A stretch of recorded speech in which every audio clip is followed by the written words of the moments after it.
আমি আসলে নওগাঁ জেলার বদলগাছি থানার পাহাড়পুরে নুনুজ গ্রামে বড় হয়েছি। মানে ওখানে সময় কেটেছে আমার 17 বছর 10 মাস। আমি ব্রাক স্কুলে পড়াশোনা করেছি ক্লাস 5 পর্যন্ত। 6-এ পড়েছি নুনুজ স্কুলে এসএসসি পর্যন্ত। আমি যখন ক্লাস 7-এ কি 6-এ এরকম ওই সময় আমি জেনেছি, ফুপু আমাকে বলেছে যে আমার বাবা যখন কলা বিক্রি করতেন তখনই বাবার বয়স 60+। তখন সান্তাহার স্টেশন নাকি আমাকে প্রায় 1991 বা 90 এরকম সালের দিকে হবে ঘটনা। 10 মাসের বাচ্চা একটা অসুস্থ, একদম বাঁচবে না এরকম একটা বাচ্চা নাকি ওখানে শোয়ানো ছিল স্টেশনের আউটসাইডে। তেনা দিয়ে একদম ময়লা তেনা দিয়ে গায়ে ঘা এরকম জড়ানো ছিল বাচ্চাটা। তো বাবা গিয়ে বলে বাচ্চাটা কার, আশেপাশে তাকায় সন্ধ্যার আগ দিয়ে একটা মহিলা দূরে দাঁড়িয়েছিল। তো বাবা আমাকে কোলে করে নিয়ে তার কাছে গিয়ে বলেছে যে বাচ্চাটা কি তোর? তো বলে আমার বলেনি, আমার নাও বলেনি, শুধু তাকিয়েছিল একটা অসহায় চোখে। তো বাবা বুঝেছে যে বাচ্চাটা তারই। তো বাবা তাকে বলেছে যে আমরা একটা সন্তানের জন্য আল্লাহর কাছে কত কান্নাকাটি করেছি, আমাদের একটা বাচ্চা হয়নি, আর তুই এই বাচ্চাটাকে এখানে ফেলে দিয়েছিস। আমি নিয়ে গেলাম, এই বাচ্চাটা আমারই হয় থাকবে, আমার বাড়ি জামালগঞ্জ নুনুজ গ্রামে, যদি তোর মন চাই গিয়ে দেখে আসিস। তো আমার বাবা আসলে বলেনি যে কলা বিক্রি করতেন, পাকা কলা পাইকারি কিনে ট্রেনের মধ্যে বিক্রি করতেন, খুবই সীমিত লাভ হতো। আমার মা দেখা যাচ্ছে ওর বাসায় কাজকর্ম করা সে চিন্তা না, যেভাবে হোক খুবই অসহায় গরিব একটা জরাজীর্ণ পরিবার ছিল। কিন্তু আমি ওই গরিব কুড়ে ঘরে ছিলাম তাদের রাজকন্যা। অনেক সময় বছরের পর বছর খড়, যে ধানের খড়টা কিনে চালটা আমাদের ছাউনি বলে, ছাউনি দিবে, এই খড় কেনার টাকাও বাবার হতো না। তখন ওই পলিথিন কিনে এনে পাতলা পলিথিন দিয়ে উপরে দিত আর কি, বৃষ্টির পানি যাতে না পড়ে। কিন্তু ঝড় উঠলে ওটা অনেক সময় ছিঁড়ে যেত। তো আমি এসএসসি পরীক্ষা পর্যন্ত কোনোদিনও বৃষ্টি বিলাস মানুষ যে বলে যে খুব আনন্দ, কিন্তু আমাদের কখনো ওই আনন্দটা হতো না।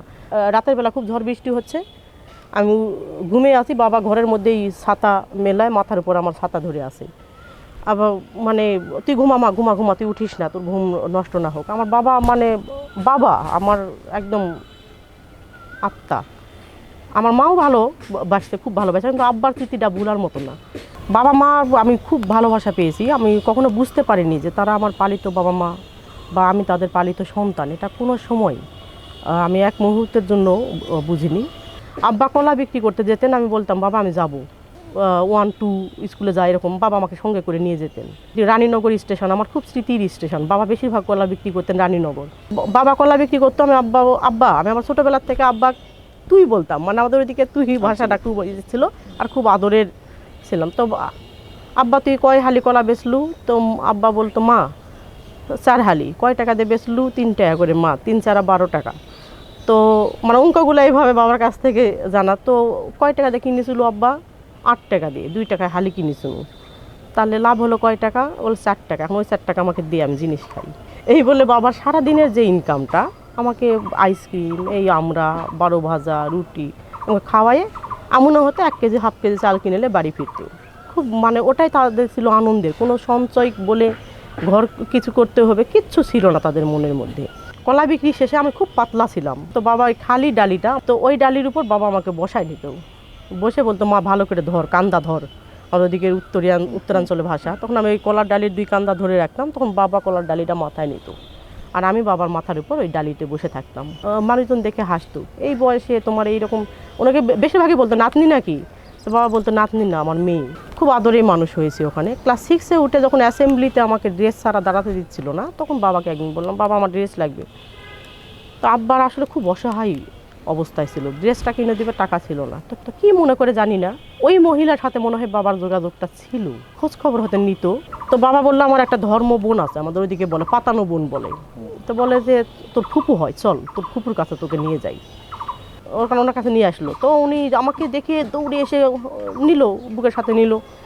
তখন লিচুর সময় ছিল, আম লিচু ফল টল নিয়ে আসলো। বাবা বললো এরকম ড্রেস লাগবে, সে আমার জন্য 2 সেট ড্রেস নিয়ে আসলো।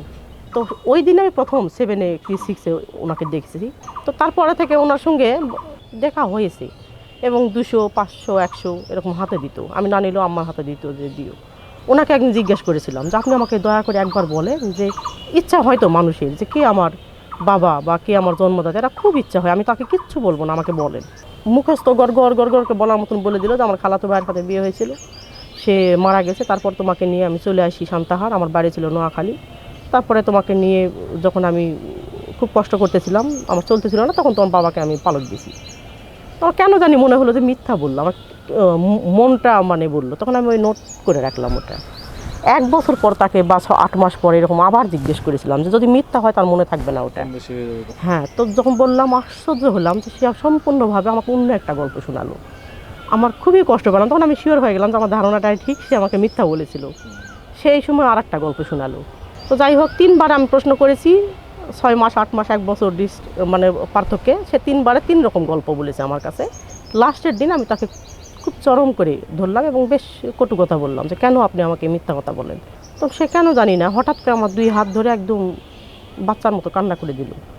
কান্না করে দিয়ে বললাম আমি বলতে পারবো না, বলবো না, তুমি আমাকে এই প্রশ্ন কোনো দিন করবা না বলেও একদম অগ্নি মূর্তি খুব করে। ওই সময় তারা ওই যেই ঘরে বিয়ে হয়েছে ওই ভদ্রলোক আসলো, আসে বলছে না এসব প্রশ্ন করবা না, আমি চাই না এসব তুলতে। তো তাকে আমি আর দোষ দিই না, বেচারি আমি নারী হয়ে নিজে দেখতেছি তো সমাজে চলা কতটা কঠিন। হয়তো সেও কোনো প্রতারণারই শিকার হোক আর যে পরিস্থিতিতে বাধ্য হোক করেছে এটা, তা না হলে সে 10 মাস তো রেখেছিল কাছে।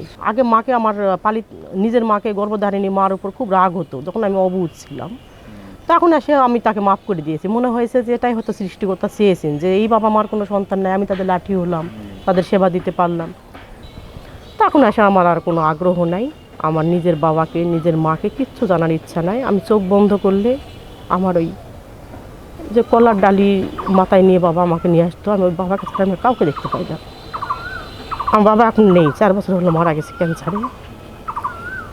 যখন আমার অনেক টাকা তাও মানে কোটিপতি না হই, কিন্তু আমার এখন সচ্ছল, আমি এখন ইনকাম করি, টাকা পয়সা আছে, কিন্তু এই সময় আমার বাবাটা চলে গেল। মা আছে, মাকে আমি যথেষ্ট সেবা দিই, যত্ন করি।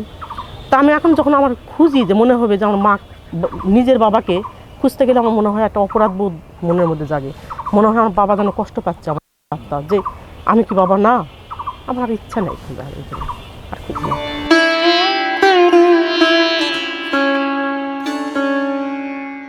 ক্লাস 8-9-এ পড়ি, আমি পড়বো না এরকম মনে হতো যে গার্মেন্টসে চলে যায় বাবা মার কষ্ট দেখে। তো বাবা বলতো না মা এসএসসিটা পরীক্ষাটা দিই। যখন ফাইনাল পরীক্ষা দেবো তখন ফর্ম ফিল আপের টাকাটা আমি সান্তাহারের এই যে আমার নিজের মা তার কাছে নিতে এসেছিলাম। তো সে আমাকে আশ্চর্য করে দিয়ে বলেছিল যে তোমাকে দিতে পারি একটা শর্তে। তা আমি বললাম কী শর্ত বলেন। তো বলেছে যে তুমি আমার কাছে চলে আসতে হবে, আমি তোমাকে ম্যাট্রিক পাস করাবো, আমার কী লাভ, ইনকাম করে তো ওদেরকে খাওয়াবে। তো মানসিকতাটা ওনার স্বচ্ছ না, আমি বুঝলাম। তখন আমি ওনাকে খুব অপমান করেছিলাম এবং টাকা তো নিলাম না, চলে আসলাম। বাবা কোথায় থেকে ম্যানেজ করে দিয়েছিল জানি না, তবে বলেছিল যে 1000 টাকা সে সুদের উপর নিয়েছিল। পরীক্ষাটা দেওয়ার পর ফর্ম ফিল আপ করে পরীক্ষাটা দিলাম, তারপরে উপবৃত্তি পেয়েছিলাম একটা 1050 টাকা, ওটা আবার বাবাকে দিয়ে বলেছিলাম শোধ করে দিও যার কাছ থেকে সুদের উপর টাকা নিয়েছিল। তো এইভাবে ম্যাট্রিক পাস করা। তো ইন্টারমিডিয়েট পাস ভর্তি হয়েছিলাম জামালগঞ্জ কলেজে, চলতেছিল। এর মধ্যে একদিন বাবা কলার ডালি, তখন অনেক বয়স হয়ে গেছে, নিয়ে ট্রেনে উঠতে গিয়ে একটুর জন্য ট্রেনের নিচে পড়েনি। খুব জেদ হলো সেদিন, মনে হলো আমি পড়বই না। মাকে বললাম আমাকে ঢাকা গার্মেন্টসে পাঠাও, আমি গার্মেন্টসে গিয়ে কাজ করে তোমাদের চাল ডালের ব্যবস্থাটা আমি করব। অভাগা যেদিকে যায় সাগর শুকিয়ে যায় এরকম অবস্থা। ঢাকা গিয়ে গার্মেন্টসে কম বেতন, আবার যে মেয়েদের সঙ্গে গেলাম তারা প্রতারণা করলো, এর মধ্যে হলো জন্ডিস। কোনোরকম 1 বছরও টিকতে পারলাম না, পড়াশোনাও বন্ধ। এসে কি করব। তো এই সময় জানলাম যে নাটোরে প্রাণ কোম্পানি আছে, নাটোরে একডালা। মা 20টা টাকা কার কাছ থেকে ধার পেলো, পাড়া জুড়ে ধার পাচ্ছিল না, ঘরে 1.5 কেজি চাল বিক্রি করে টাকা আর ওই হাতের 20টা টাকা। আর আজ আমার মনে আছে পায়ের তলার জুতাটা ছিল আমার 6 বারে সেলাই করা। এই নিয়ে প্রথম আমি এই নাটোরে আসি। এসে নাটোরে নেমে প্রাণ কোম্পানিতে যাই, মাত্র 1200 টাকা বেতন তখন 9 সালে। পরিশ্রম করে বা সফল হতে চায়, আমার মনে হয় তার সৃষ্টিকর্তার আশীর্বাদ হিসাবে কাউকে না কাউকে মিলিয়ে দেয়। তো ওখানে গিয়েই আমার সালেহা আপার সঙ্গে পরিচয় হলো। সালেহা আপা আমার সব কিছু জেনে, সে খুব অমায়িক একটা মাটির মানুষ। সে বললো যে আমি তো এমএ পাস করে এখানে চাকরিতে ঢুকছি, আমি ইচ্ছে করলেও আমার বাবা মাকে কোনো আর আমার ইনকাম খাওয়াতে পারবো না, কারণ তারা মারা গেছে। আর তুমি এত ছোট মানুষ, এই বয়সে তোমার বাবা মার জন্য এখানে এসেছো, তো আজ থেকে 1200 টাকা বেতনের পুরো টাকাটাই তুমি তোমার বাবা মার জন্য পাঠাই দিবা। আর আমি তোমার একদম নিজের বোনের মতো, এবং আমি যা বেতন পাই সেটা দিয়ে তুমি আর আমি খাবো। তারপরে থেকে আমরা প্রায় 10 বছর চাকরি করেছি বেসরকারি, কোনো দিন সালেহাপা তার বেতন হাতে নেয়নি। এবং সালেহাপা আমাকে 7 বছর পড়াশোনা বন্ধ থাকার পর বলে সে আমাকে নাটোর MK কলেজে ভর্তি করে দেয়, থেকে আমি আই পাস করি। পরে রাজশাহী আবার প্রাণ কোম্পানি থেকে আমাদের ট্রান্সফার হলো, ওখান থেকে রাজশাহী নোয়াহাটা ডিগ্রি কলেজ থেকে BA পাস করি। এর মাঝে সালেহাপা আমাকে কম্পিউটারের কোর্স করাই।